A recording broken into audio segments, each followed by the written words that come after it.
আপনি কি ভদ্র মানুষ সেটা বুঝবো কী করে?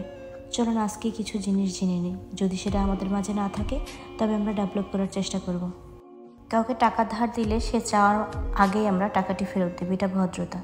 কাউকে আপনি কল করছেন, একবারের বেশি দুবার কল ধরছে না, কল কেটে দিচ্ছে, তাহলে বুঝতে হবে সে ব্যস্ত আছে, আর সে যে কাজটা করছে সেটা আপনার চেয়েও ইম্পর্ট্যান্ট। পরে কল দিন। ফোনের রিংটং এমন অবস্থায় রাখবেন না যাতে আশেপাশের বর্গ কিলোমিটারের মানুষ জেগে যায়। পাবলিক প্লেসে ফোনটা সাইলেন্ট রাখাটাই সৌন্দর্য, এটা কাইন্ড অফ ভদ্রতার মধ্যে পড়ে। কেউ আপনাকে ফোনের কোনো ছবি দেখতে দিলে শুধু সেটাই দেখবেন যেটা সে দিয়েছে, ফোনের এপাশ ওপাশ করবেন না, কেননা তারও কিছু ব্যক্তিগত এবং পার্সোনাল কিছু থাকতে পারে।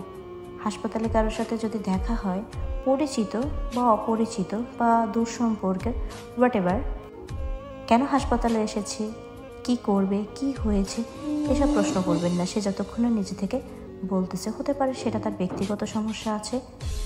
বেশি তাড়াহুড়ো করে এসব প্রশ্ন করবেন না, আর বেশি জোরাজোরিটাও করবেন না। বাসে কোনো পরিচিত বা অপরিচিত কারোর সাথে দেখা হয়ে গেলে নিজে থেকে আগ বাড়িয়ে কথা বলতে যাবেন না যতক্ষণ না সে আপনাকে প্রশ্ন করছে। কেউ যদি আপনাকে দুপুর বা রাতের খাবারের দাওয়াত দেয়, তবে সে যত বড় লোকই হোক না কেন, মেনুটি আপনি তার হাতে তুলে দিবেন। আপনি তাকে অর্ডার করতে বলবেন, আপনি না। সে তার সামর্থ্য অনুযায়ী আপনার বিলটা তৈরি করবে বা অর্ডারটি সে দিবে। অনেক দিন পর দেখা হলে তবে এটা ওইটা জিজ্ঞাসা করবেন না, বেতন কেমন বেড়েছে, কী অবস্থা, চেহারার কী হাল করে রেখেছ, এইসব প্রশ্ন করতে যাবেন না, তাতে তারা বিবৃত হবে। আরও 5টি দিক আমরা জেনে নিই।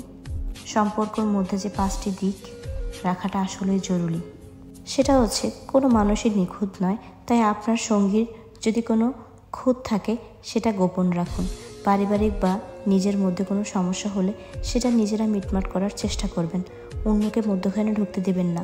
সঙ্গীর কোনো গোপন কথা যতই ছোট হোক না কেন সেটা গুরুত্বহীন ভাবলে চলবে না, প্রতিটি কথাই গুরুত্ব দিতে হবে, তাতে সম্পর্কটা সুন্দর হবে। আপনার সঙ্গী মাসে কত টাকা আয় করছে বা কত টাকা কোথায় বিনিয়োগ করবে, কি করবে, কোথায় বাড়ি করবে, এটা কাউকে বলতে যাবেন না আগ বাড়িয়ে।